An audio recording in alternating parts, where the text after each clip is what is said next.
کیونکہ اللہ کے حضور نے جب کبھی بھی کہا تو یہی کہا، علم حاصل کو. ایک بار تو یہاں تک کہہ دیا کہ چاہے چین جانا پڑے تو چین میں اس وقت نہ کلام الہی تھا، نہ اللہ کا کوئی رسول تھا، نہ دین کا کوئی رہبر تھا، نہ وہاں کلام پاک تھی. صرف اس لیے کہ دوری اور سختی چاہتی ہو مگر علم حاصل کیا جائے. تو آپ کی بات سے پھر ایسا لگتا ہے کہ آپ کا ماننا یہ ہے کہ جو رہبر ہیں، ہمارے قوم کے رہبر ہیں، وہ انہوں نے صحیح طریقے سے ڈائریکشن نہیں دیا. وہ الگ بات ہے کہ اب تھوڑا تھوڑا راستے پہ آ رہے ہیں. بالکل صحیح آپ کا یہ اندازہ نہیں، میرا یقین محکم ہے کہ یہ ان لوگ جتنی اپنی ذمہ داری کے ساتھ قوم کو لیے علم کا آمادہ کرنا تھا وہ نہیں کیا. اور اسے جو افغانی ہر ایک آدمی کو چاہتے ہیں کہ میری محفل میں ڈاکٹر آئے، جج آئے، پڑھا لکھا آدمی آئے، دانشور آئے، مگر اس کو بنانے کے لیے، اس کو پڑھانے کے لیے وہ صرف یہی کہتے ہیں صرف مولانا. اب کچھ ایسے اسکول میری نظر میں ہے پورے ہندوستان میں، کیونکہ میرا تعلق پورے ہندوستان کے بڑے بڑے مولانا لوگوں کو سے رہتا ہے. جی. وہ لوگوں کو جو وہاں ہوا تو انہوں نے مجھ کو بتایا، میں وہاں پر اس سے بات کی گیا بھی تو انہوں نے بتایا کہ میرے یہاں ڈاکٹریٹ کا بھی شعبہ ہے، انجینئر بھی بن رہے ہیں. ابھی میرا جانا ہے کشمیر بہت ہوتا ہے، وہاں بہت اچھا ایک اسکول میں نے دیکھا تو اس میں لڑکے انگلش ڈریس پہنے ہوئے تھے مگر سب ایجوکیٹڈ. تو آپ کا ماننا یہ ہے کہ جو مدارس کی تعلیم ہے وہ تو ہونی چاہیے، لیکن اس کے ساتھ ساتھ جو ہے اس کے اندر دنیاوی تعلیم پر زیادہ دھیان دینا چاہیے.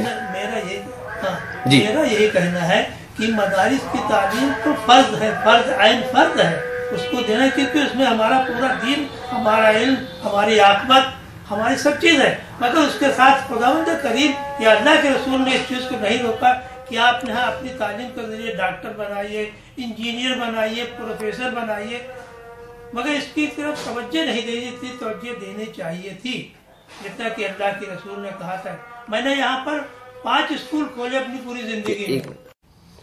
جی. تو میں آپ سے آخر میں یہی جاننا چاہوں گا کہ جو مسلم تنظیمیں ہیں یا رہبر ہیں ان کو کس طرح کا ایکشن پلان تیار کرنا چاہیے جس سے مسلمانوں میں جو تعلیمی میدان میں وہ آگے جائیں. کیا ایکشن پلان آپ کے ذہن میں کیا ہے؟ میرا ایکشن پلان ان کا جو تعلیمی نظام چل رہا ہے، مذہبی تعلیم دینا، مذہبی تعلیم دینے کا نظام چل رہا وہ بہتر ہے. اس میں اور وہ جتنا بھی چاہے امینڈ کرتے اچھائی کی طرف رہ جائے، مگر اس کے ساتھ اپنے یہاں کچھ انگریزی اور موجودہ عصری تعلیم کا بھی انتظام کر کے اپنے یہاں سے پروفیسر، ڈاکٹر، انجینئر، پڑھے لکھے دانشور لوگوں کا آج کل جن کی ہماری قوم کو ضرورت ہے اور ہمیشہ رہی وہ لوگ بھی بنائیں.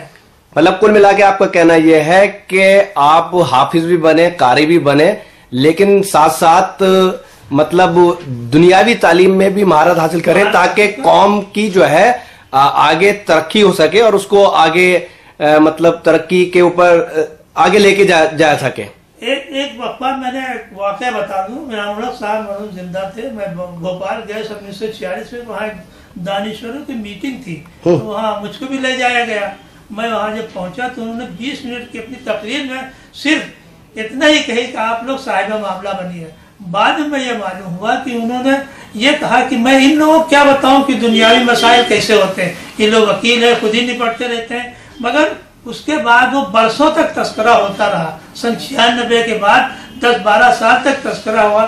ہمارے یہاں بھوپال کے فلاں جج آئے تھے، فلاں جج.